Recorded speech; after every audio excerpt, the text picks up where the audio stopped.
The House is back in session on Tuesday, and Congresswoman Marjorie Taylor Greene tells Maria she will waste no time reintroducing her motion to impeach Homeland Security Secretary Alejandro Mayorkas after it failed earlier this month.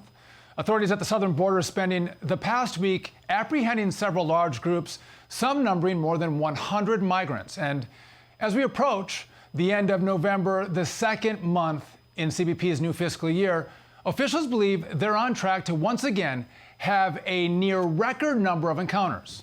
Remember, close to 241,000 were recorded for the month of October, one of the highest Octobers in history.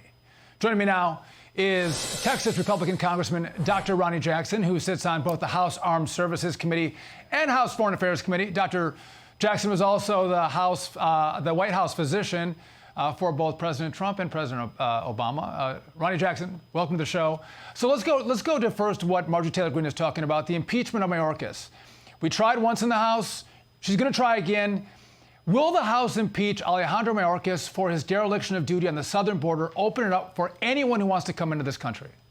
Well, I hope so, Sean. I really do, because people in this country, they want accountability at this particular point. That's what people are really sick of. That's why people are disgusted with Congress. You know this firsthand. It seems like, we don't get anything done sometimes, and people want accountability. Now, we control, the majority, a very slim majority in the House of Representatives. We don't control the Senate, and we don't control the White House. But we should be doing everything we can to hold this man accountable, to hold the Biden administration accountable. He has been completely derelict in his duty. This is a national security issue for us now. It's not just an issue with the fentanyl and poisoning our youth. It's not an issue with just overwhelming number of people coming over here. The crime, the sex trafficking, the drug trafficking, all of the violence that follows that. It's an issue now of national security. We have known terrorists crossing our borders now in record numbers. And so we have to do something about what's going on. This man has been given every opportunity to do something about this. He has continued to bury his head in the sand and act like there's not a problem. He's just a puppet of the Biden administration. He does not think independently, and he is not acting in this country's best interest, and something needs to be done about it. And I certainly hope that we can get together as a party in the Republicans in the House, and we can start impeachment process on this man. Mayorkas has willfully opened the southern border, but it's interesting. Joe Biden is actually going to run on the border, saying that Donald Trump is the one who will make the border worse. Joe Biden's campaign said that Donald Trump will institute mass deportations, end birthright citizenship, and start shooting people at will, was what the White House said. But of course, Congressman, you're going to see mass deportations for people who are denied legal status in this country. They don't belong here. They're going to be deported, especially when you've allowed millions of people under Joe Biden to come into the country. Well, President Trump is not going to shoot anybody. This fear-mongering is ridiculous, right? And that's just what they're doing. Outrageous. But he will hold people accountable, and he will send these people back, and he will remove all of the incentives that the Biden administration has put in place to bring these people here. That's a big part of what's going on here. The Biden administration has not only opened the border wide up, but they have put policies in place and got rid of some of the great policies that we had, like Remain in Mexico, that President Trump had put in place. He got rid of those on day one of his administration, and he's created an unbelievable incentive for these people to make this treacherous, dangerous journey. And we've seen, this is not in their best interest at all. We have, women and children being raped on the way up here. We have people drowning in the river. We have people dying trying to get through the concertina wire and over the walls. It's a horrible situation that they're being put in. And it's all because Joe Biden has created an incentive for these people to do this. It has to stop. We talk about the human suffering, Congressman, and Doctors Without Borders has talked about what they're seeing in the Darien Gap, I believe in Panama, where everyone is funneling in, and the thugs, the radicals, the drug dealers, they're grabbing young girls and they're raping young women in what they call rape tents. And Doctors Without Borders doesn't come into contact with everybody who's abused through the Darien Gap, but they've helped 400 young girls who have been raped. And Joe Biden still says, keep the border open, keep the flow coming, and keep the abuse happening as they go through these rogue regions of Central and South America. Well, people that care about these issues in the United States, and most of us do, should be outraged at what's going on there, Sean. And you're right. They had these, I heard reports when I first started going down to the border at the beginning of the Biden administration about a rape tree where they actually took the underwear of these women and threw them up in the tree as some kind of show of, how many women they had raped in the process. Now they have these rape tents set up.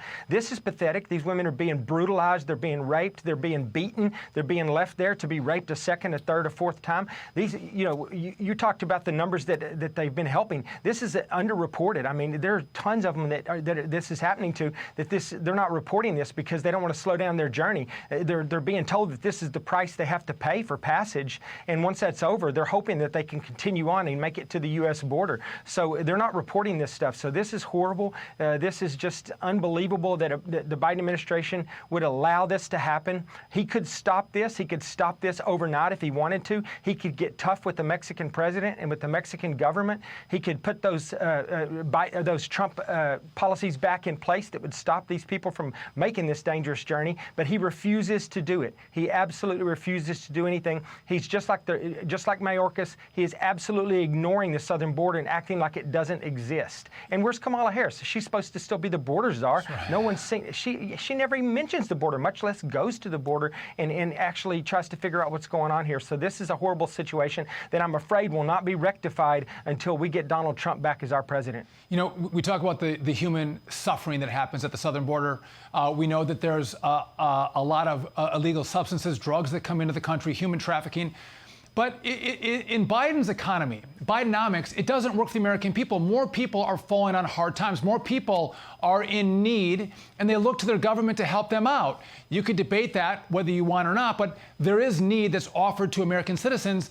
But the limited resources that we have in this country isn't going to Americans in need. It's actually going to the illegals who've come into this country because of Joe Biden's open border policy. And so just here in New York City, people go out who are in need, who are homeless, to get a Thanksgiving dinner. But this Thanksgiving, they put the illegals in line before the American citizens who were going to get a Thanksgiving dinner. And by the time the illegals went through and the Americans in need were going to get their Thanksgiving dinner, all the food was gone. So you have, time and time again, policies that help people who are not citizens of this country, all the while leaving American citizens out in the cold. Absolutely, Shauna. Some of those citizens, those are homeless veterans that are being kicked out of the place that they live to make room for migrants, and that are being denied, food at these opportunities because they're prioritizing the migrants over our own homeless veterans and other people in this country who are legal citizens here, who we intend for those benefits to go to. It's all over. It goes well beyond that too. I talk to people down on the Texas border all the time. A lot of these people can't even go to the emergency department and get medical care anymore because the hospitals are overwhelmed, right, with people who aren't even citizens of this country. We only have a certain number of limited resources that are out there for education, for our hospitals, for all these different things that we provide to citizens, to American citizens, and those resources are limited. And we're starting to see now that the people that are actually citizens of this country can no longer access those resources because Joe Biden has allowed hundreds and hundreds of thousands, millions actually, 250,000 a month, right? 2 to 3 million a year that we know about, and that doesn't count the massive numbers of gotaways that we don't even know where they're at or what they're doing. Those people are consuming all of these resources now, and it's just an absolute shame. It will be the end of this country if we don't fix it, because this country cannot continue to do that and still be the country that you and I grew up in. You know the gotaways? If they turn themselves into Border Patrol, they get a free flight, they get a free phone, free transportation around the country. They're not turning themselves in because whether they're trafficking drugs, humans, they're terrorists, there's a reason why they don't turn themselves in. 45,000 in the first month and a half of this fiscal year. It's unbelievable. But before I let you go, Congressman, you were the White House doctor for Barack Obama and Donald Trump. Joe Biden just turned 81 years old. Many people will notice that Joe Biden is not the same Joe Biden today as he was, 2 years, 4 years, 6 years ago. There's a mental decline. I know you haven't done an analysis, haven't examined him, but if you look at the decline of Joe Biden and what America could have in store if he's elected for 4 more years, how fast does this decline happen based on your experience in the medical field? Well, it's happening quickly, Sean. And like you said, I've taken care of actually 3 presidents. I was also there during the Bush administration, so I know firsthand what it takes to be the commander-in-chief and the head of state. It's a grueling job, both mentally and physically. This man can't do the job. He's proven to us every single day that he can't do the job. But this is going to get worse. I've been saying this since he was candidate Joe Biden. I saw it early on, and like you said, I wasn't making a diagnosis, but I said something's going on here. This man's got cognitive issues related to his age. It's just continued to get worse. And I did this the other day. I went back and I looked at some stuff from 2 or 3 years years ago when he was, or from over 3 years ago when he was running for office, and compared it to right now. And it's just unbelievable how much he's degenerated just during his time in office. We cannot afford to have this man in office for, the remainder of this term and then another 4 years after that. He's already putting us at great risk right now. Look at what's happening to our economy, our southern border we just talked about, overseas, the wars that we're getting drawn into, things that wouldn't happen if Donald Trump were there, because our enemies don't fear us anymore. They have no respect for us anymore, and our adversaries don't trust us anymore. And it's because we don't have the leadership in the White House that we need, and it's because this man, even if he wanted to, he cannot provide that leadership. He is not physically and cognitively fit for office anymore, and somebody in his inner circle needs to step up to the plate and make him aware of this, and he needs to move on for the safety and security of this country. And the American people deserve to know who's actually running the country, who's making the decisions. If Joe Biden can't and isn't making the decisions, who is? We have a right to know that, and we don't. And I agree with you. It's scary to think what happens in 4 more years of a Joe Biden presidency. Republican Congressman Dr. Ronny Jackson, always a pleasure. Thanks for joining me. Appreciate it. Thank you, Sean.